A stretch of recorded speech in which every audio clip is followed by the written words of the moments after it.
54।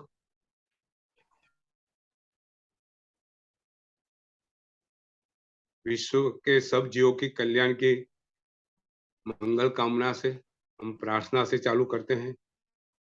मंगलम भगवान वीरो मंगलम गौतम प्रभु मंगलम स्थूलभद्राध्याय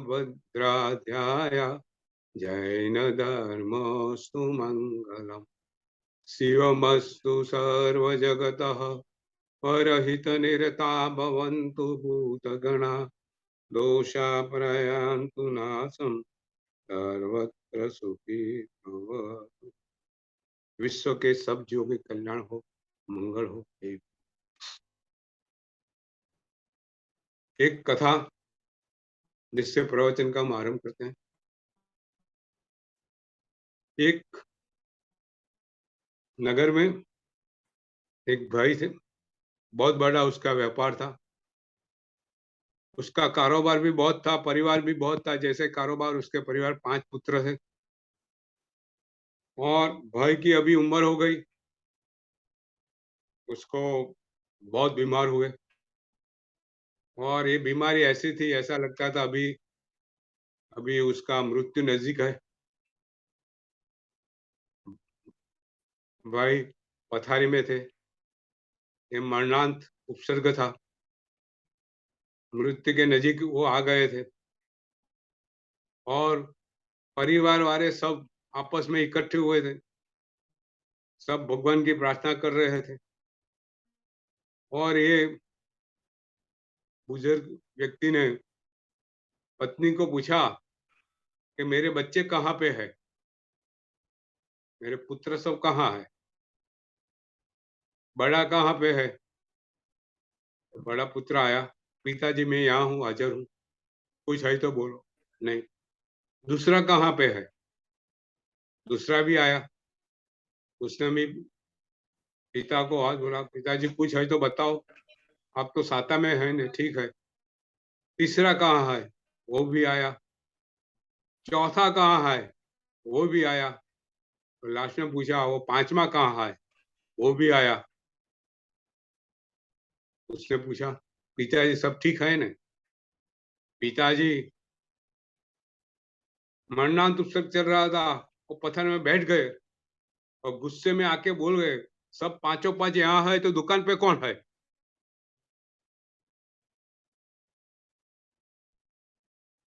ऐसी बात थी, ये बुजुर्ग को मृत्यु नजदीक आया है, लेकिन उसके दिमाग में से अभी दुकान गया नहीं है, उसके दिल में से अभी दुकान गया नहीं है। उसको अभी पौर्व में कहाँ जाना क्या है उसका कोई डर नहीं है। उसको यही है कि अभी दुकान कौन चलाएगा, कौन पैसा कौन लाएगा और पैसे के बिना मेरे परिवार का क्या होगा। यही आर्त ध्यान, यही रौद्र ध्यान, बस यही हम अपना जीवन है। भगवान कहते हैं हमारा जीवन ऐसे ही चलता है, हम कितना भी धर्म करें, हमारे दिमाग में से, हमारे दिल में से संसार प्रति जो राग है, मोह है, वो अंत समय तक जाता नहीं है।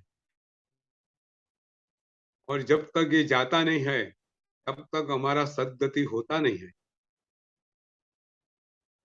और उसके लिए सही बात यह है कि पूरी जिंदगी हमने क्या किया उस पे आधार रखता है। अगर पूरी जिंदगी हमने हमारा जीवन परिवार के पीछे, संसार के पीछे, पैसे के पीछे, प्रतिष्ठा के पीछे, सहज के पीछे, उसके पीछे हमारा पूरा जीवन उसके पीछे गया हो, तो अंत समय में कभी हम परमात्मा या आत्मा को याद नहीं कर सकते हैं। पूरे जीवन में जो किया वही याद आएगा। इसीलिए भगवान हमको बताते हैं कि तेरे जीवन में तू अपना कार्य ऐसा कर, संसार से मोह माया तेरी छूट जाए। संसार में तेरा कार्य ऐसा हो कि तेरा संसार के प्रति लगाव ना हो। एक बात मैंने की थी कि माता के पेट में बालक है और माता कार्य करती है, जो कुछ कार्य करती है, संसार के सब कार्य करती है, लेकिन उसका ध्यान हमेशा पेट के बालक के पर होता है। उसके बालक को कोई नुकसान ना हो, ऐसे सब कार्य करती है। बस इसी तरह हमको संसार में रह के संसार के कार्य ऐसे करना चाहिए कि हमारे आत्मा को कोई नुकसान ना हो, आत्मा का कोई अहित ना हो। ऐसे कार्य करने से ही हमारा अंतिम क्षण सही होगा। नहीं तो अंतिम क्षण जहां से हमारा दूसरा गति जो नक्की होता है, वो हमारा अर्थ ध्यान और उत्तर ध्यान में ये गति दुर्गति बन जाती है, हमारी सदगति नहीं होती है, हमको तिर्यंच या नरक में जाना पड़ता है। तो हमारा जीवन अभी से हम लोग क्या सोचते हैं कि अभी जो करना है वो कर देते हैं और जब अंत समय आएगा तब हम धर्म धर्म कर लेंगे, लेकिन ये बात बनती नहीं है। अगर पूरे जीवन हमने कुछ नहीं किया है तो अंत समय में धर्म याद आता नहीं है। तो इसीलिए अभी से, आज से हमारे जीवन में धर्म करना, धर्म को प्रायोरिटी देना, वो हमारे लिए, आत्मा के लिए अच्छा है। आगम की हम आज बात करेंगे आगे। हमने 12 आगम और 12 उपांग सबकी प्रीलिमिनरी इंफॉर्मेशन, प्राथमिक माहिती हमको प्राप्त हो गई है। हमको अभी आगे बढ़ने का है। आज से हम पैवन्ना प्रकीर्ण मतलब एनेक्स, वो 10 पैवन्ना सूत्र है, उसकी हम बात करते हैं। लास्ट टाइम मैंने थोड़ा बताया था कि पैवन्ना सूत्र, प्रकीर्ण सूत्र क्या होता है, कैसे आता है। तो जो भगवान के साथ, भगवान के समय में जो मुनि भगवंत होते हैं, ये मुनि भगवंत की अपनी क्षम से अनुसार भगवान उसको स्वाध्याय देते हैं और ये स्वाध्याय मुनि भगवंत अपने बुद्धि से उसको सूत्र में सूत्र उसके बनाते हैं और वो सूत्र ये पैवन्ना हो जाता है, प्रकीर्ण हो जाता है। तो हर एक तीर्थंकर भगवान के जो कुछ साधु भगवंत है, जो कुछ स्वाध्याय कर रहे हैं, जो सूत्र बने हैं, वो प्रकीर्ण कहलाता है, पैवन्ना कहलाता है। तो भगवान के तो 14,000 साधु थे। तो जब 14,000 साधु शिष्य थे तो 14,000 पैवन्ना सूत्र थे। बाद में साधु भगवान के काल धर्म होने के बाद ये पैवन्ना सूत्र बहुत सारे ये नाश हो गए और जब देवर्धि क्षमा क्षमन के समय पे सिर्फ 30 या 40 पैवन्ना सूत्र रह गए थे। उसमें से बहुत सारे सूत्र, जो पैवन्ना सूत्र बहुत सारे अपूर्ण थे। सिर्फ 10 पैवन्ना सूत्र ऐसे थे जो पूर्ण थे, जो उसने आगम में समाविष्ट किया है। तो आज जो 45 आगम है उसमें 12 अंग, 12 उपांग, 12 अंग में जो 12वां अंग है दृष्टिवाद अंग, वो तो लुप्त हो गया है। 12 उपांग और 10 प्रकीर्ण हमारे सामने है। 10 प्रकीर्ण जो मुनि भगवान ने लिखे हैं, जो भगवान महावीर के समय में उसके शिष्य थे और उसकी हाजिरी में लिखा गया है। तो एक तरफ से कहा जाता है कि भगवान की वाणी ये प्रकीर्ण में आ गई है। सबसे पहला जो प्रकीर्ण है उसका नाम है चतुशरण। चतुशरण ये प्रकीर्ण का नाम है। वो आचार्य वीरभद्र मुनि ने लिखा है, जो भगवान के समय में मौजूद थे, और उसकी 63 गाथा है। और बाद में उसमें बहुत सारे मुनि भगवंतों ने उस पे टीका लिखी, और आज भी बहुत फेमस है प्रकीर्णन। चतुशरण, 4 शरण की बात है। उसमें सबसे पहले देखो, ये प्रकीर्णन ऐसा है कि जो हमारे रोज बरोज के जीवन में वो बहुत उपयोगी है। तो सबसे पहले उसमें 6 आवश्यक की बात है। 6 आवश्यक, जो आज हम 6 आवश्यक की बात करते हैं, ये प्रकीर्णन से आया है। इसकी महत्ता है, जो 6 आवश्यक हम डेली करते हैं, श्रावक को 6 आवश्यक करना चाहिए अपनी दैनिक क्रिया में, वो ये पैवना सूत्र से आया है। 6 आवश्यक कौन सा है संतोष बहन, आपको सब पता है?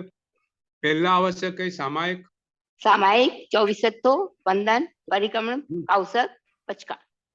सामायिक, वेरी गुड। चौविशत्तो, वंदन, प्रतिक्रमण, कौशक, पचका। तो हमको ये 6 आवश्यक डेली करने का होता है। दैनिक क्रिया में, हमारी दैनिक क्रिया में 6 आवश्यक को समाविष्ट करना चाहिए। सबसे पहले है सामायिक। तो सामायिक का मतलब है हमको उपशम भाव में, समता भाव में रहने का। आज हमारी मानसिक परिस्थिति ऐसी है, हमारा मानसिक मनोबल, हम हमेशा चिंता, डिप्रेशन उसमें रहते हैं। इच्छा हमारी अमाप हो गई है। इच्छा हमारी खत्म हो न होने के कारण हमारी चिंता बढ़ती है। और ये सब दूर करने के लिए ये जो सामायिक है, अपने आत्मा स्वरूप में जाने का सबसे बड़ा एक आचार है, एक चारित्र है। वो सामायिक अपने, देखो ये 6 आवश्यक है, तो अपने 5 आचार की शुद्धि करता है। तो सबसे पहले जो सामायिक है वो अपने चारित्राचार की शुद्धि है। दूसरा है चौसत्थो। चौसत्थो का मतलब है जो 24 तीर्थंकर भगवंत है उसकी भक्ति करना, उसका वंदन करना, उसका पूजन करना। 24 तीर्थंकर भगवंत जो हमारे रोल मॉडल है, हमारे पूज्य है, हमारे जीवन में भगवान के कारण हमने धर्म पाया है, वो भगवान की भक्ति करना वो हमारी फर्ज है, हमारा कर्तव्य है। इतना नहीं, वो भक्ति करने से, वंदन करने से, पूजन करने से हमारा दर्शन चारित्र, दर्शन आचार्य हमारा शुद्ध होता है। भगवान के प्रति हमारी श्रद्धा बढ़ती है, धर्म के प्रति हमारी श्रद्धा बढ़ती है, हमारा दर्शनाचार शुद्ध होता है। तीसरा है वंदन, गुरु वंदन। हमारे ज्ञान का कारण गुरु है, और गुरु वंदन हमको विनय सिखाता है, और विनय से हमारा ज्ञान प्राप्त सहज होता है। तो विनय गुण पाने के लिए गुरु वंदन ये आवश्यक क्रिया है। बाद में है प्रतिक्रमण। प्रतिक्रमण में 6 आवश्यक मौजूद है। प्रतिक्रमण सामायिक होता है। प्रतिक्रमण में पाप का प्रायश्चित होता है। प्रतिक्रमण में लोगस्य होता है, चौसत्थ होता है, कौशक होता है, और प्रत्याखान, पचखान भी होता है। तो प्रतिक्रमण डेली करने से 6 आवश्यक की पूर्ति हम अपने आप कर लेते हैं। इसीलिए श्रावक को सुबह शाम का प्रतिक्रमण पाप की प्रायश्चित करने के लिए, डेली जो पाप हमको लगते हैं उसका नाश करने के लिए, अपने आप को निर्मल बनाने के लिए ये प्रतिक्रमण सुबह और शाम का करने का होता है। बाद में आता है 5वां कौशक। कौशक मतलब कायोत्सर्ग। वो ध्यान की एक उत्कृष्ट क्रिया है। ये ध्यान में हमारी विशेष शुद्धि होती है। हमारा जो हमने जो शुद्ध, जो हमने जो दोष, हम जो डेली जो दोष करते हैं, पाप का जो आचरण करते हैं, जो आत्मा मलिन होता है, जो प्रायश्चित से शुद्ध होता है, उसके बाद ध्यान करने से, मन को स्थिर करने के बाद अपने आप में स्थिर होने से अपनी विशेष शुद्धि होती है। इसी तरह कायस्वर करना होता है। और लास्ट में 6ठा आवश्यक है प्रत्याखान। पक्षखान वीरती धर्म है। पचखान करने से हम वो पाप से दूर हो जाते हैं। वो पाप हमको, हमारे आत्मा को मलिन नहीं कर सकता है। तो इसी तरह 6 आवश्यक होते हैं। बाद में ये पैवाना सूत्र में सबसे अच्छी चीज चतुसरण। देखो, अपने वहां पंचसूत्र बहुत मशहूर है।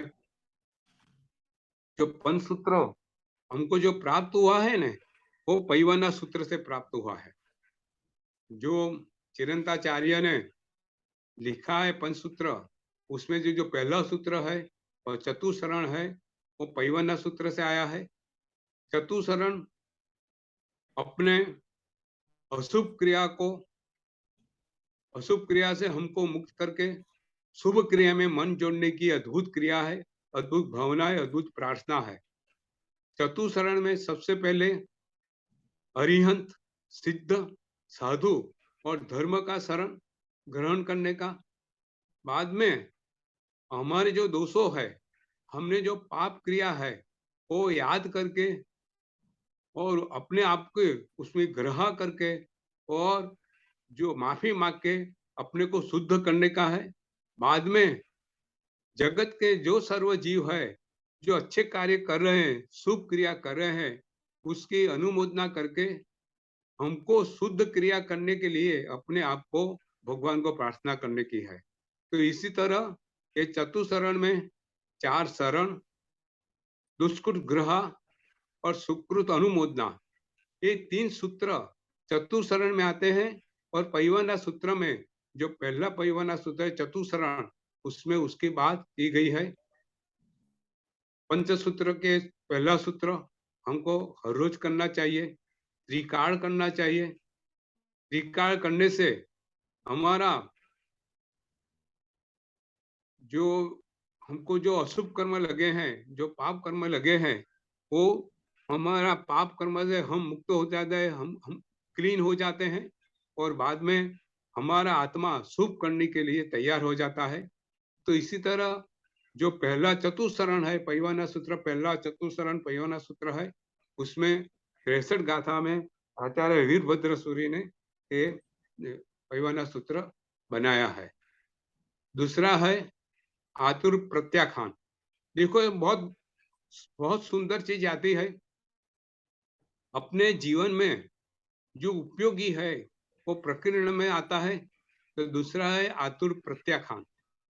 प्रत्याख्यान का मतलब संतोष बहन, त्याग करना, छोड़ना। त्याग कर। आतुर प्रत्याख्यान का मतलब क्या है? आतुर का मतलब ये है कि हमारी शारीरिक परिस्थिति ऐसी हो, हम रोग से बराबर घेरे हुए हो और मरणांत कष्ट हम भोग रहे हो, ऐसी हमारी शारीरिक अवस्था है और हमारा मृत्यु नजदीक है। उसी समय हमको क्या करना चाहिए, ये बात ये आतुर प्रत्याख्यान में बताई गई है। देखो, हमारा एक बात जो हमको सबको पता है कि हमारा मृत्यु निश्चय है। हमको ये शरीर छोड़ के जाने का है, ये द्वैत छोड़ के जाने का है, वो बिल्कुल निश्चय है, लेकिन कब हमको पता नहीं है। लेकिन उसी समय क्या करना चाहिए, ये भगवान ने हमको बिल्कुल बहुत अच्छी तरह समझाया है। अभी जो पैवाना सूत्र है, 3-4 पैवाना सूत्र पूरा उस पे है संतोष में। हमको मरण के मृत्यु के टाइम में कैसे क्रिया करना चाहिए, क्या करना चाहिए, वो सब बहुत डिटेल में ये पैवाना सूत्र में बताया है। तो सबसे पहले आतुर प्रत्याख्यान है। तो आतुर प्रत्याख्यान में जब जीव मरणांत कष्ट वो सहन कर रहा हो, संघर्ष कर रहा हो, वो मृत्यु नजदीक है, तो उसका मृत्यु असमाधिमय न हो जाए, उसकी बात उसमें की गई है। देखो, उसमें मृत्यु की 3 बात बताई है कि मृत्यु 3 प्रकार के होते हैं। सबसे पहला होता है बाल मरण। बाल मरण मतलब जो हमारा मरण बालक जैसा, मतलब अबुध, जिसको ज्यादा पता नहीं है, समझ नहीं है, अभी मैच्योर नहीं हुआ है, जैसे मृत्यु होता है, जैसे बालक है इसी तरह मृत्यु होता है। मतलब हमारा अज्ञान का, मृत्यु अज्ञानी, अज्ञानी, ज्ञान अवस्था में अज्ञान। होता है। हम असमाधि में हमारा मृत्यु होता है। हम उसी समय आर्त ध्यान में और औरत ध्यान में रहते हैं। देखो, हमारे पास तो बहुत ऐसे एग्जाम्पल है, बहुत ऐसे घटना बनी है। चंड कौशिक नाग, उसके पूर्व भव में क्या था? उसके पूर्व के पूर्व भव में साधु था, और अंत समय ते में वो क्रोध मारने के लिए गए अपने शिष्य को, वो क्रोध में मरा। वो साधु होने के बाद वो मरण के समय में क्रोध में आया, और उसका मृत्यु, देखो साधु, उसका तप ऐसा था, वो देवलोक में जाने वाला था। साधु भगवान है ना, जो संयम जीवन अच्छी तरह आराधना करते हैं, उसका देवलोक बिल्कुल पक्का होता है। वो कभी मनुष्य होते नहीं है। जो संयम जीवन की आराधना सही करते हैं, वो देवलोक में 12 देवलोक पे जाते ही है अभी।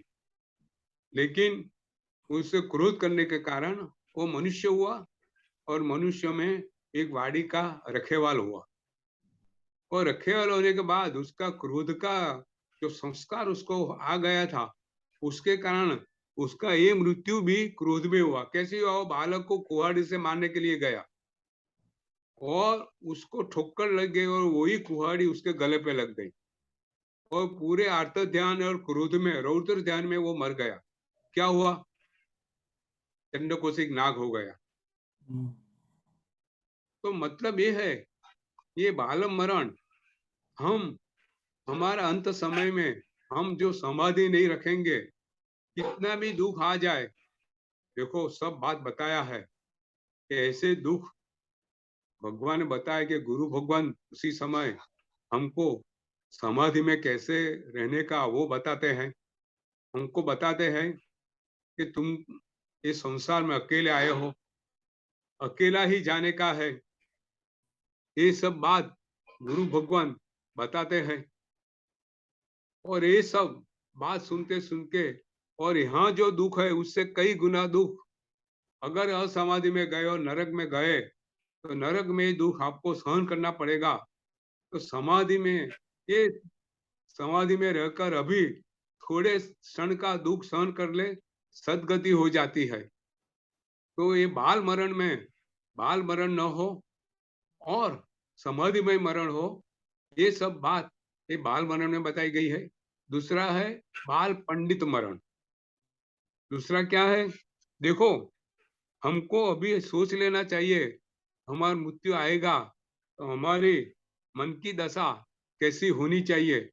और दुख बहुत होता है, उसी समय असमाधि न हो जाए, उसी पूरी तकेदारी जागृति हमको अपने आप को रखने की होती है। दूसरा है बाल पंडित मरण। बाल पंडित मरण मतलब इसमें अभी थोड़ा ज्ञान है, थोड़ा ज्ञान है, थोड़ा नहीं है, पूरा ज्ञान थोड़ा नहीं आया। थोड़ा ज्ञान है। जो बिल्कुल। श्रावक है, जो देश वृत्ति में है, जो देश वृत्ति में श्रावक है, और देश वृत्ति में वो समाधि अवस्था में जो मृत्यु होता है, वो बाल पंडित मरण कहता है। उसकी सदगति होती है। बाल पंडित मरण में सदगति होती है, लेकिन वो मनुष्य भव या देवलोक के पहले तीसरे तीसरे ऐसे उसकी तो वहां तक की गति होती है, क्योंकि अभी तक वो सर्ववृत्ति में आया नहीं है। सब अनुव्रत का उसने पालन नहीं किया है, सब कसाय को उसने छोड़ा नहीं है, तो उसमें थोड़ी अभी मलिनता बाकी है, थोड़ी असमाधि है। उसके कारण उसका जो मृत्यु है, वो दुर्गति और नरक में नहीं होने से सदगति में होता है। और तीसरा है पंडित मरण।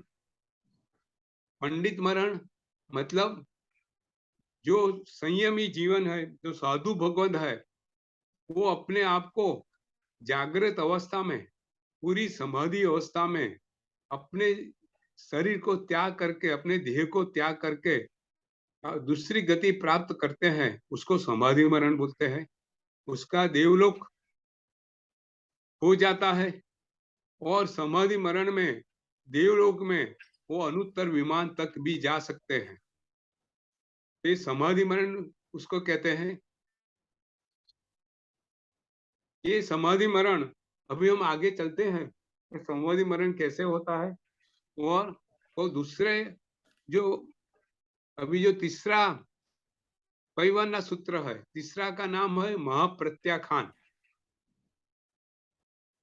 ये महाप्रत्याखान मतलब जो त्याग है, उत्कृष्ट कक्षा के जो त्याग की अवस्था है वो महाप्रत्याखान है।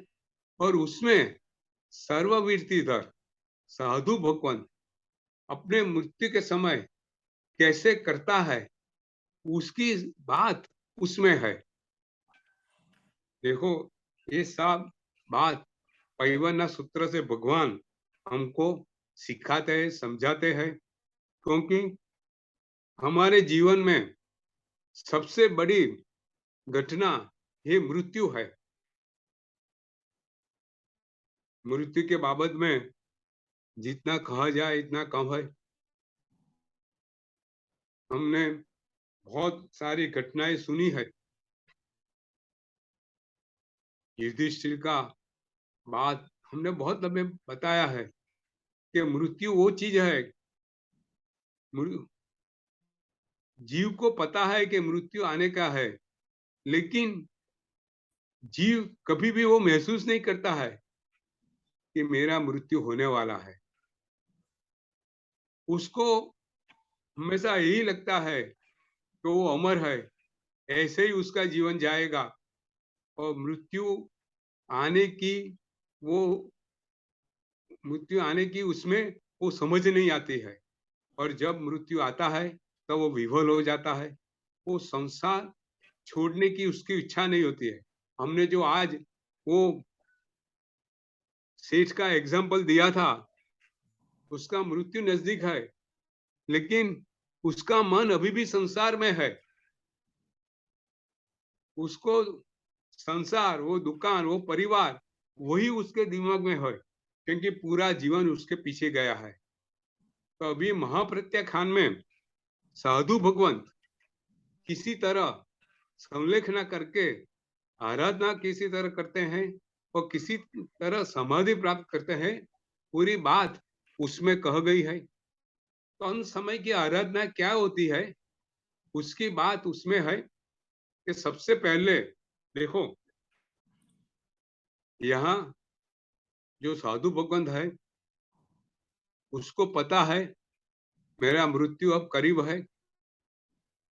वो अभी जागृत अवस्था में है, सब आगे पीछे है, उसके गुरु भगवंत है, उसके आजू बाजू मुनिवर्य है, पूरा संघ बैठा है। और वो अपनी मृत्यु समय की आराधना कर रहा है। तो आराधना क्या है, आराधना कैसे करना चाहिए, ये सब बात अभी ये महाप्रत्याखान में बताई गई है। तो सबसे पहले 4 शरण का स्वीकार करने का, हरिहंते शरणम पवज्जामि, सिद्धे शरणम पवज्जामि, साहू शरणम पवज्जामि, केवली पन्नतो धम्मो शरणम पवज्जामि। आज 4 शरण का स्वीकार करने का, अपने आप को चारों के शरणों में अपने आप को, अपनी जात को समर्पण करने का। ये 4 शरण स्वीकार करने के बाद अपना जो दोष अभी तक पूरे जीवन भर में जो कुछ अपने पाप किया है, तो पाप को याद करके प्रायश्चित करने का। देखो ये कार्य तो साधु भगवान कर सकते हैं, हम भी कर सकते हैं। तो सबसे पहले अपने मृत्यु के समय में अपने आप को 4 शरण, चतुर शरण का स्वीकार करने का, और अपने जीवन में जो कुछ पाप किया है वो पाप को याद करके गुरु भगवान के पास उसको स्वीकार करके उसका प्रायश्चित मांगने का। देखो ये बात बहुत बड़ी है। हम पाप तो करते हैं, लेकिन पाप को स्वीकार करने का हमको मन नहीं होता है।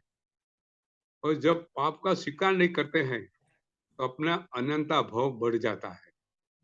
हमारे वहाँ लक्ष्मणा साध्वी की बहुत बड़ा दृष्टांत है। लक्ष्मणा साध्वी बहुत तपस्या, बहुत संयम करती थी, लेकिन एक दफे उसने पक्षी चकला और चकली का आपस में प्रेम करने का देख लिया और उसके मन में वो प्रेम करने की वासना जागृत हो गई। उसको लगा मुझको ये करना चाहिए, जीवन क्या है, लेकिन वो साध्वी थी, उसको पता लग गया कि मैंने ये गलत किया है। वो उसको मन में प्रायश्चित करने लगी, लेकिन अपने गुरु भगवान को बताया नहीं। उसका अंत समय आया। गुरु भगवान तो ज्ञानी थे। लक्ष्मणा साध्वी अपने सब पाप दोषों को गुरु भगवान के सामने इकरार करती है। सिर्फ जो अपने अपने मन में जो वासना जागृत हुई थी वो बात गुरु भगवान को बताती नहीं है। उसकी जगह पे वो ऐसे बताती है गुरु भगवान को कि अगर कोई ऐसा करे तो क्या प्रायश्चित करना चाहिए।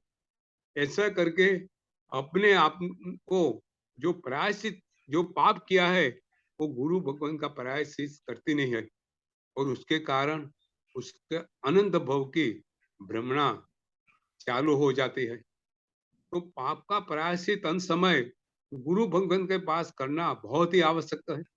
वो पाप का प्रायश्चित गुरु भगवान के पास करने से हम अपने आप को पाप से मुक्त हो जाते हैं। तो दूसरी क्रिया ये है कि पाप का प्रायश्चित करने का। तीसरा, मन वचन काया से अपने आप को उपशम भाव में रखने का। मन वचन क्रिया से सब पाप क्रिया का त्याग करके अपने आप को उपशम भाव में रखने के मतलब जो सामायिक की क्रिया है, साधु भक्त तो सामायिक में होते हैं, हम सामायिक में नहीं होते हैं मृत्यु समय। तो सामायिक को ग्रहण करने का, सामायिक में आ जाने का, मन में संभव रखने का। और तीसरी, उससे आगे अपने जो कसाय है, जो 16 कसाय है, वो 16 कसाय का त्याग करने का। 16 और 9 कितने कसाय संतोष में आपको पता है? जी 25 कसाय है। 25 कसाय, 9 कसाय 9 और 9 हाँ 25 कसाय, 25 कसाय का त्याग करने का। देखो मैं आपको ये क्यों बता रहा हूँ संतोष में कि हमारे जीवन में ये सब आने वाला है और हमको ये सब करने का है, बराबर है। और 9 कसाई का अपने आप में त्याग करके बाद में हमको सर्व जीवों की समापना करने का है। पूरे लाइफ में हमारे कारण जो कोई जीव को हमने दुख पहुंचाया हो, जाने या अनजाने में, उसकी समापना करने का अंत समय में। और बाद में देखो लास्ट एकत्व भावना में स्थिर होने का। और एकत्व भावना में स्थिर होके एक वही उसमें हमारा देह को त्याग करके दूसरे भाव में जाने का होता है। हमको पता नहीं है हमारे पास ये सब शक्ति होगी कि नहीं होगी, बराबर के नहीं नितिन? આ બધું આપણે કરી શકું કે નહીં આપણને ખબર નથી। કારણ કે અંતિમ ટાઈમે આપણે કેવી પરિસ્થિતિ હશે ખબર નહીં આપણને। એટલે અભ્યાસ અભી से करना चाहिए, अभ्यास करना चाहिए। हाँ वो थोड़ी बात है। प्रैक्टिस अभी जो बात मैं वो कहने वाला हूँ, जो संतोष मैंने बताया कि हमको उसका रोज अभ्यास करना चाहिए। खरी बात है, बरोबर। हमको रात को सोते के पहले ये पूरी चीज और सामायिक में बैठ के ये पूरी चीज का अभ्यास करने का, पूरी चीज का स्वाध्याय करने का। अगर हम स्वाध्याय और अभ्यास करेंगे तो अपने आप में हमको एक क्षमता प्राप्त हो सकती है जो अंत समय जरूरी है। बराबर है? जी बिल्कुल सही। देखो, हम डेली अपने शरीर को सही रखने के लिए एक्सरसाइज करते हैं, चलते हैं, कुछ न कुछ करते हैं। अगर हम नहीं करते हैं तो शरीर का क्या हाल होता है? हम चल भी नहीं सकते हैं। देखो, कितने कितने लोग 50-60 साल उम्र हो और शरीर का कुछ चलने का, कुछ एक्सरसाइज नहीं किया, शरीर का एक्टिव नहीं किया, बैठे बैठे सब कार्य करने की उसको आदत हो गई हो, वो 60 साल में वो 1 किलोमीटर चल भी नहीं सकता है। ऐसा होता है कि नहीं होता है? हाँ बराबर। लेकिन हम शरीर को एक्सरसाइज करके फिट रखते हैं, सही रखते हैं, तो 17 साल हो तो वहां दौड़ भी सकते हैं। ठीक है ना? आप अमेरिका में देखते हो कि 17 साल के आदमी दौड़ते हैं रास्ते पे, उसका शरीर देख के लगता है कि वो 40-45 साल के हो। खरी बात। एक इस जगह एक बताती हूँ, कम अभी हम गए थे यूएस में, तो 93 इयर्स ओल्ड 93 इयर्स ओल्ड 2 घंटे तक टेनिस कोर्ट पे बराबर खेल रहे हैं और खुद ड्राइव करके आए। हाँ, तो मतलब ये है संतोष में, जैसे शरीर को हम सही रखने के लिए हर रोज शरीर की प्रवृत्ति करते हैं, योगासन करते हैं, शरीर फिट करने के लिए एक्सरसाइज करते हैं, इसी तरह हमारे आत्मा को सही रखने के लिए ये सब एक्सरसाइज है, ये सब मन की एक्सरसाइज है। ये करने से हमारा आत्मा सही रहता है। हमारा आत्मा अंत समय में हम हमारी आपको जागरूक रख सकते हैं, समाधि में रख सकते हैं, समता में रह सकते हैं, तो हमारा दूसरा भाव सही होता है, सद्गति प्राप्त कर सकते हैं। बराबर है? बिल्कुल बिल्कुल सही है। तो अभी महाप्रत्याख्यान, अभी चौथा है भक्त परिज्ञा। देखो, ये एक अपने आप में एक बहुत सुंदर परिवना सूत्र है। देखो, परिवना सूत्र देखो, ये थियरी नहीं है। पूरे परिवना सूत्र में देखा, पहला परिवना सूत्र में अपने आप को 6 आवश्यक क्रिया, चतुर्शरण, बराबर है। दूसरे आतुर प्रत्याख्यान में हमको रोग में घेरे हुए है, तो किसी तरह कैसे समाधि मनन करने का उसकी विधि सब दिखाई। फिर तीसरे महाप्रत्याख्यान में मृत्यु के समय जागृत अवस्था में हम कैसे अपने आप को जागृत रख के कैसी आराधना करें और कैसे सद्गति प्राप्त करें, ऐसी बात कही। अभी देखो, भक्त परिज्ञा। भक्त मतलब भक्ति वो नहीं, सेंस नहीं है। भक्त मतलब देखो, हम खाने का हमारा भक्ता बोलता है ना, इतना भक्ता खाया, इतना भक्ता छोड़ा, बराबर है ना? सुबह में हम प्रतिक्रमण करते हैं तो 34 भक्ता, बराबर है ना संतोष में? ताओ आता है ना, तब तब चिंतन का। हाँ, तो ये भक्ता ये है। तो मतलब देखो, मैं पहले बताता हूँ उसमें क्या बात है। भक्त परिज्ञा में, भक्त परिज्ञा में पंडित मरण जो है, देखो पहले हम पंडित बाल मरण में आए, दूसरे में बाल पंडित मरण बताया जैसे समाधि में जाने का। अभी तीसरा, अभी भक्त परिज्ञा में पंडित मरण की बात है। पंडित मरण अवश्य आपको अनुत्तर विमान से सर्वार्थ सिद्ध विमान तक ले जाता है, उसकी बात उसमें है। तो उसमें भक्त जो पंडित मरण है उसका तीन विभाग है। 3 विभाग में उसमें भक्त विभाग है वो कैसे करने का उसमें भक्त परिज्ञा में बताया है। ठीक है? तो भक्त परिज्ञा में जो श्रावक या साधु है वो संलेखना करता है, वो अनशन करता है। तो अनशन कैसे करने का, आहार का त्याग कैसे करने का, उसकी पूरी विधि उसमें बताई गई है। बराबर है। तो सबसे पहले देखो, व्रत का चालन ये सब तो बराबर है, वो महाप्रत्याख्यान में बताया है। लेकिन अभी शरीर से आहार का त्याग कैसे करने का पूरी रीत, पूरी पद्धति उसमें की गई है। तो सबसे पहले जो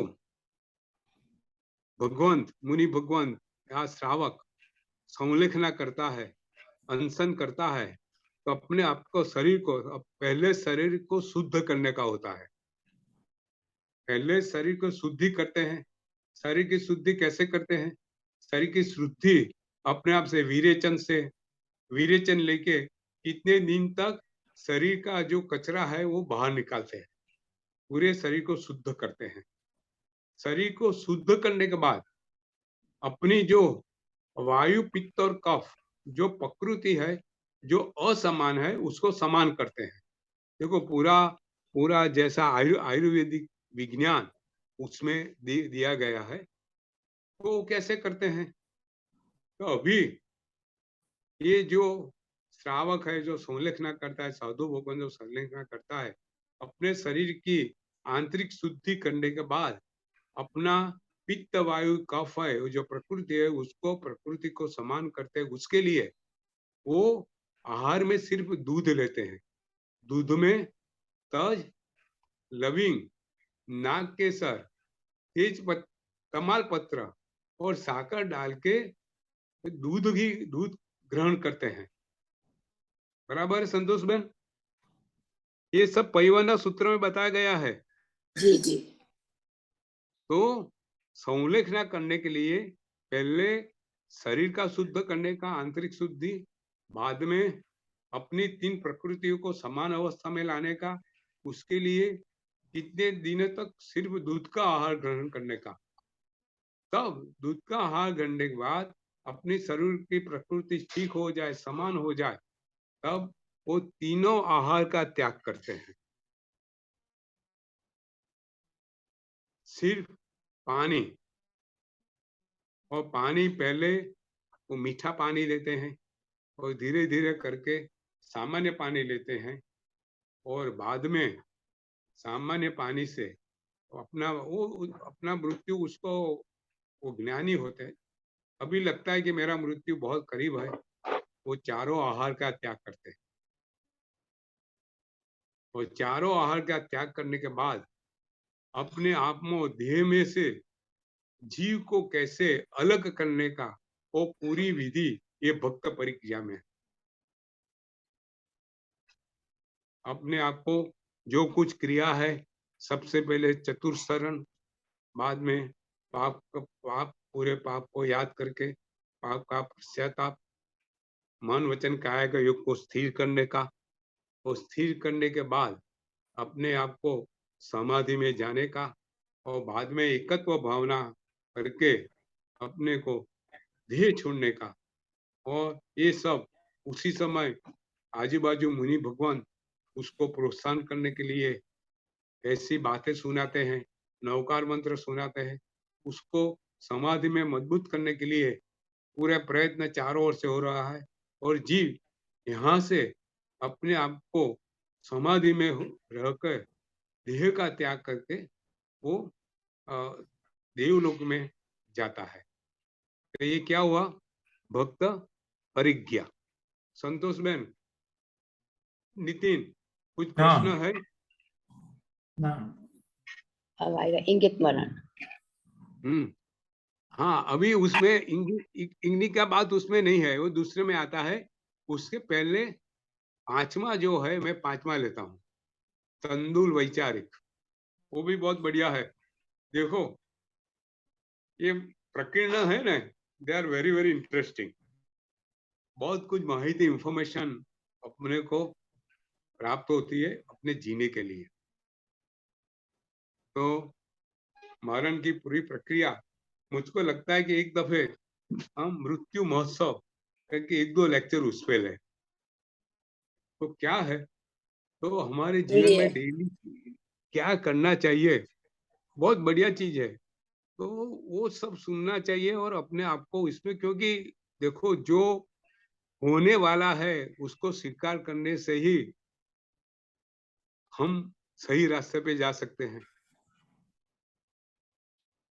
उसको अवॉइड नहीं कर सकते हैं, नहीं तो हम अजागृत अवस्था में हमारा मृत्यु हो सकता है। बराबर है ना नितिन? बराबर છે. જે जो रियलिटी ने चीज आने वाली है उसको स्वीकार करना चाहिए। स्वीकार, हाँ, तो मैं उसका एक और, मेरे ख्याल से मैं पढ़ने लगा तो मुझको लगा कि ये चीज देखो, आज भी जो एग्जाम्पल आए अपने आप आ गया, मुझको पता नहीं था। जब मैंने रूपक कथा अपने आप ऐसे सिलेक्ट की थी कि अच्छी करके, और देखो कैसे वो रूपक कथा बिल्कुल उसके साथ मिलती जुलती है। बराबर. तो ये मृत्यु समय में क्या क्या बहुत बढ़िया चीज है। बहुत बहुत प्रकार की आराधना है संतोष बहन, एक नहीं अनेक प्रकार की आराधना है। और जीव को जो अच्छी लगे, अपने जीव को अपने मुताबिक, अपनी प्रकृति के, अपनी ताकत के, अपनी कैपेबिलिटी, अपने लाइकिंग के अनुसार जो कुछ पद्धति अच्छी लगे वो अपनाकर अभी से उसका स्वाध्याय करना चाहिए। बराबर है? बिल्कुल सही। मैं अलग वो प्रकरण लूंगा, ये आगम का ओळख का समाप्त होने के बाद मेरी इच्छा है। बहुत बढ़िया चीज है और उसको पूरे एनालिसिस करके हम लेंगे कि जैसे हमारे जीवन में उपयोगी बन जाए। तो हमारा पांचवा है तंदुल वैचारिक। वैचारिक, हाँ. वैचारिक तंदुल का मतलब चोखा, चोखा चावल। अक्षत चावल, तंदुल का मतलब चावल। तो चावल वैचारिक, तो चावल पे भी क्या विचार करने का संतोष बहन? तो चावल पे भगवान ने बोला तुम ऐसा विचार करो, ऐसा चावल पे स्वाध्याय करो कि अभी तक, जन्म होने के बाद मृत्यु तक, आप कितने चावल के दाने अभी तक आप कंज्यूम करेंगे और कंज्यूम किया है। ओह अच्छा अच्छा। हाँ? आपको कितना लगता है नितिन? अपनी 70 વર્ષની ઉંમર થઈ, બરાબર ને? हाँ. We are near 70. यस. हाँ, तो लेटेस्ट एज्यूम के एवरेज एज उसी टाइम पे 100 साल की थी, just to make a simple. हाँ. तो 100 साल की उम्र थी। तो हम डेली कितने अक्षत के दाने खाते हैं ऑन एन एवरेज? 100 दाने. कितने? Latest calculate. 100. नहीं नहीं, 100 तो बहुत कम है। 100 कम है। तो अभी ऐसा समझो कि हम रोटी नहीं खाते हैं, जो साउथ इंडियन जैसे है, सिर्फ चावल ही हाँ, खाते हैं, वो ऐसा तो समझो। 1000. बराबर? अंकल 1000। किलो में चाले, किलो में मे बी नहीं नहीं नहीं, दाना 10 दाना किलो. दाना गिनो। Oh man. किलोस में इजी थी है. नहीं, मैं आपको बताऊं, तंदुलक वैचारिक में कितने दाना है वो बताए हैं।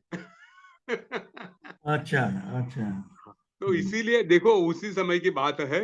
मैं अभी लेटेस्ट से प्रैक्टिकली, अभी हम latest calculate now how many. तो सपोज डेली वी ईट 1000 से, बराबर? 1000 है, पर लेटेस्ट है 1000 ऑन एन एवरेज। हम अकेले नहीं, लेटेस्ट फूड अभी आप जो यूरोपियन देखो, और श्रीलंका देखो, साउथ इंडियन देखो, चाइनीज देखो, दे ईट मच मोर देन अस। उसका खाना हमारे से डबल त्रिगुना होता है। बराबर. तो लेटे से 1000, तो एक साल में कितना हुआ? डेली 1000,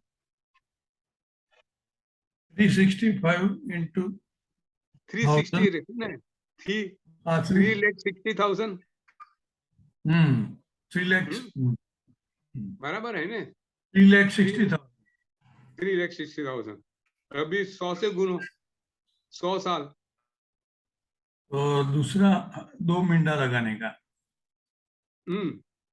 तो 3 करोड़ 360 lakhs. मीन 3 नहीं पॉइंट्स, नहीं, 3,60,00,000। हाँ म्हणजे 360 lakhs.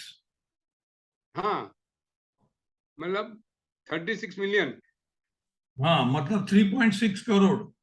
3.6 करोड़। अच्छा, अब मैं आपको बताऊं परिवहन सूत्र में कितना लिखा है। मैं just I want to find out something कि क्यों इतना लिखा है, मेरी समझ में नहीं आता है। कितना लिखा है नितिन, पता है? 460 करोड़ 80 लाख। ओहो.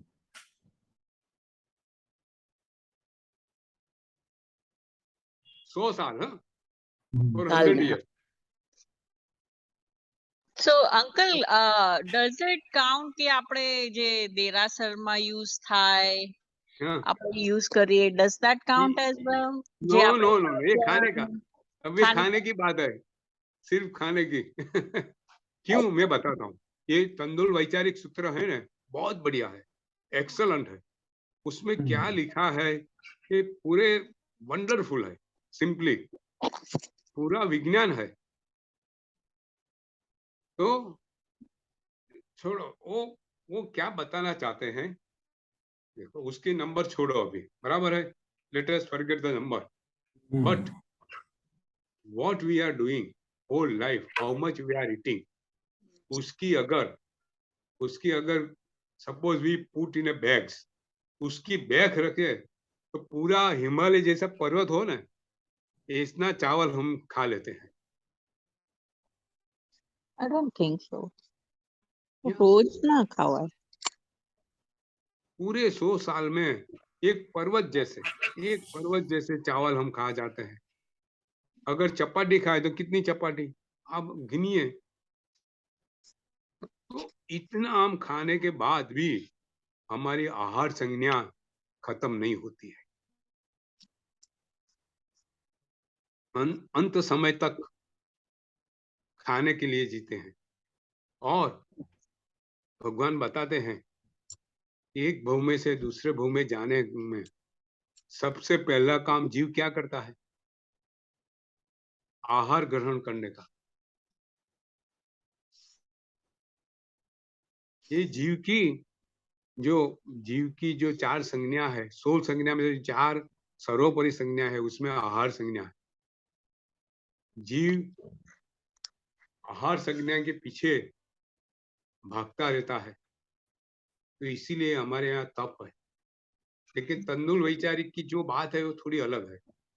जो कहना चाहते हैं वो ये कहता है कि जीव एक भूमि से दूसरे भूमि जाके सबसे पहले आहार ग्रहण करके अपना शरीर बनाता है। वो शरीर कैसे बनाता है? गर्भ क्या है, पूरा गर्भ का वर्णन है। गर्भ, स्त्री की गर्भ योनि का वर्णन है। गर्भ योनि में सबसे पहले ये शुक्र और रक्त का संयोजन, उसका वर्णन है। और उसके बाद आहार जब जीव लेता है, उसके बाद वो कैसे शरीर बनाता है। शरीर में पहले क्या बनता है? शरीर में पहले सेल बनता है। सेल के बाद उसमें शरीर बनने के लिए उसमें सेल का ग्रोथ होता है, उसमें नाड़ी बनती है। ये सब बनने के बाद उसमें इंद्रियां बनती है। ये पूरा वर्णन उसमें दिया गया है। और गर्भ पूरा होने के बाद एक गर्भ में ये जीव कैसे रहता है, वो 9 महीना जीव गर्भ में कैसे रहता है, उसका पूरा वर्णन दिया है। और इतना करुण वर्णन है, असूचि वाला वर्णन है कि अपने आप में ये हमारा जन्म के प्रति हमको ऐसा हो कि भगवान ये हमारा जन्म और मरण दोनों तुम खत्म करो। संसार में सबसे बड़ी दुख की बात भगवान ने बताया, संसार में सबसे बड़ा दुख क्या है? जन्म और मरण। हम जन्म लेंगे तो भी मरण होना है। हम देखो गर्भ अवस्था में कैसे होता है, माता के गर्भ में हम ऊंधे लटकते हैं ना, ये उल्टे, हाँ, 9 ऊंधे महीने, लटक। और पूरा अंधारा होता है, डार्क होता है 9 महीना। 9 महीने तक हम पूरा अंधेरे में होते हैं, मूंधे लटके हुए होते हैं, और कैसे होते हैं? पूरे लोही और उसमें उसके बीच में होते हैं ना, किसमें होते हैं? ऐसे प्रभावी के बीच में होते हैं। सूची में तो वो सब क्या है? तो हम ये जीव को जन्म ऐसे जन्म लेना पड़ता है। तो ये जन्म ऐसी असूची में हम जन्म लेते हैं। जन्म किस में लेते हैं? अच्छी अच्छी जगह पे लेते हैं कि असूची में लेते हैं? सूची, पूरा शरीर या सूची? असूची होता है, पूरा शरीर को साफ करना पड़ता है। जैसे जीव बाहर आता है पूरे शरीर को साफ करना पड़ता है। तो 9 महीने तक ऐसी अशुचि अवस्था में हमको रहना पड़ता है। ये पूरा वर्णन ये तंदुल वैचारिक में दिया गया है।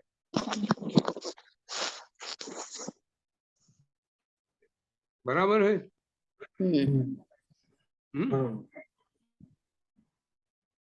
देखो एक साइंस तो है, हमारे वहां ऐसे वर्णन किया है जो साइंस ने अभी तक ये वर्णन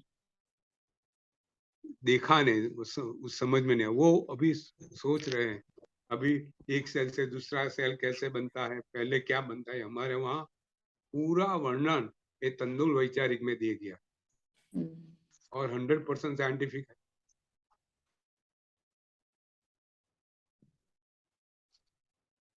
संतोष बहन जी, मैं कभी कभी ये सोचता हूँ कि भगवान ने हमारा कैसा अहोभाग्य है कि ऐसा धर्म हमको मिला,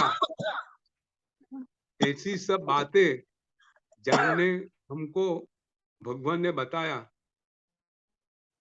नहीं तो हम और कहीं होते तो हमारा क्या होता। सही बात। लगता है सच्ची चारित्र ही है जिसमें सारा अध्ययन कर सकते हैं। अभी तो अध्ययन कहाँ कर रहे हैं गुरु जी, कुछ भी नहीं किया। अध्ययन तो आपकी बात सही है, लेकिन अध्ययन से आगे हमारी दशा क्या है? हम संसार में ऐसे फंसे हुए हैं, वही संसार की पता प्रवृत्ति में ऐसे फंसे हुए हैं कि अंत समय में भी हमको संसार याद आता है। वो तो सेठ था, सेठ की तो खाली ऐसी बात थी, लेकिन हम उससे अलग नहीं है। हमारा जीवन देखो ऐसा ही जाता है। भगवान ने हमको ये बताया है कि जीव तू अभी भी समझ, अभी भी जागृत हो जा, ये सब वास्तविकता है। तेरा जन्म असूचि में हुआ है वो वास्तविकता है, और मरण का जो दुख है वो सहन करना बहुत मुश्किल है, वो वास्तविकता है। तो अभी तेरा काम जन्म और मृत्यु से तुम्हारा मृत्यु लास्ट हो और फिर से जन्म नहीं लेना पड़े, ऐसा तेरा जीवन होना चाहिए। और उसके लिए मानव जीवन हुआ है।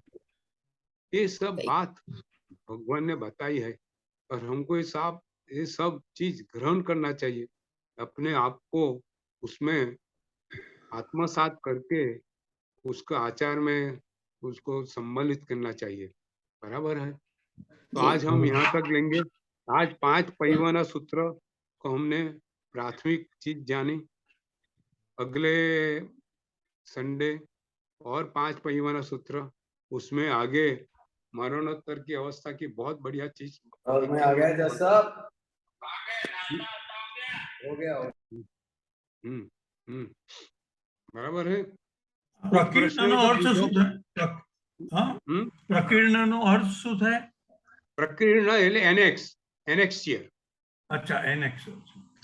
એનેક્સ અંગો સાથે એનેક્સિયર તરીકે જોડાયેલા છે. બરોબર. બરોબર. અને આ બધા છે ને, મેં વાત કરી, આ બધા છે ને મોટા, જો આ પહેલા 4 પરિવારના સૂત્ર છે ને એ વીરભદ્ર મુનિ મહારાજ જે ભગવાન મહાવીર સ્વામીના સમયમાં તો એમને લખેલું છે, અને તંદુલ વૈચારિક છે ને શ્રી સ્થવિર ભગવંતે લખેલું છે. બધા મહાશ્રુત જ્ઞાની હતા, 14 પુરાણના જ્ઞાની એવા આ બધા મુનિ ભગવંતોએ લખેલા છે. બરાબર છે? હવે આપણે બીજા 6 પરિવારના સૂત્ર આ વખતે પૂર્ણ કરશું. ત્યાર પછી છેદ સૂત્ર લઈશું. બરોબર. 6 છેદ સૂત્રમાં શું વાત આવેલી છે એ કરશું ને ત્યાર પછી 4 મૂળ સૂત્ર બરાબર જી અને પછી આપણે આગમની ઓળખ એ પૂર્ણ કરશું. મારા હિસાબે બીજા 3 થી 4 મૂકો, 4 એટલા પ્રવચનોમાં જશે. ત્યાર પછી આપણે જીવ વિચાર લેવાનું નક્કી કર્યું છે. જીવ વિચાર લઈશું. જો વચ્ચે સમય હોય તો મરણ મૃત્યુ મહોત્સવ એ કદાચ લઈએ, જો બધાની તૈયારી હોય તો. ને તો જીવ વિચાર થોડો નહીં અઘરો નહીં વિષય પહેલા છે. મૃત્યુ મહોત્સવ લઈશું. મૃત્યુ બધાની મહોત્સવ. Yeah, it will be nice. Good to know and learn for us too कि क्या होता है, and it will be nice, really good lesson for us. Okay, Yeah. ચાલો. ये नेक्स्ट कोई संडे प्रश्न? पोल्यूशन रहेगा. नेक्स्ट संडे अपनी वाचना रहेगी. वो मेरे ख्याल से शायद we postpone next Sunday permission हाँ है. पोल्यूशन है तो प्रवचन में जाना होता है. प्रवचन में जाना होता सबको जाना होता है तो जी, सब जी। Everybody busy. तो नेक्स्ट बिल्कुल। परमिशन विल स्किप इट, मांगलिक रखेंगे और जी, उसके जी। बाद में बराबर है विल अनाउंस. ठीक है, बिल्कुल जी. ओके. तो नौकार मंत्र गिन के हम कुछ प्रश्न है तो पूछो. संतोष बेन, नितिन. नहीं नहीं नहीं जी. नमो अरिहंताणं, नमो सिद्धाणं, नमो आयराणं, नमो वज्रायाणं, नमो लोये सुपसाहुणं. ऐसो पंच नमोकार सर्वभावपनाशनं मंगलानं च सभ्यसिं परमं भवै मंगलम. जीना गरी जे कई बोलायो ते सही मन कहे. બસરીના મિચ્છામિ દુક્કડમ. પરિજન પહેલા બધાને મિચ્છામિ દુક્કડમ કઈ કઈ બોલાય મન વચન કાયા. Nichami Dukram uncle. અને મિચ્છામિ સાથે રહેજો. સુખ સાતા. શું નીતિન, પેલું પતી ગયું? હા, એ એડિટમાં આપેલું છે, આજકાલમાં આવી જશે. હા હા, સરસ સરસ. એટલે હવે સોમવારથી મૂકી દઈશું. સોમવાર. હા, સોમવાર મૂકશો ને. Okay okay. પછી કહેજો બીજો કોઈ ટોપિક નવલો લેવો હોય ને, મેં વાત કરી છે. એમાં એને એની ફ્રેન્ડ થ્રુ બીજું બધું પણ એડ કરાયું છે, પૂજા અને બધું. એટલે હા. આખું એક છે. હા, એટલે આખું એક કોન્સોલિડેટેડ વિડીયો બનાવ્યો છે. એવું છે? એની ફ્રેન્ડ, હા, એને પૂજાના બધું પ્રક્રિયા ને બધું એ પણ વિડીયો લીધું છે. આખું એક કોન્સોલિડેટ કરેલું છે. હા, અચ્છા. એટલે એડિટ કરવા આપેલું છે. આવશે પછી આપણે સોમવારે મૂકી મંગળવારે. Okay okay okay okay. ચાલો. ચાલો. ઓકે, હા, ચાલો. પ્રણામ. પ્રણામ. ઘણા બધા साहब 7:30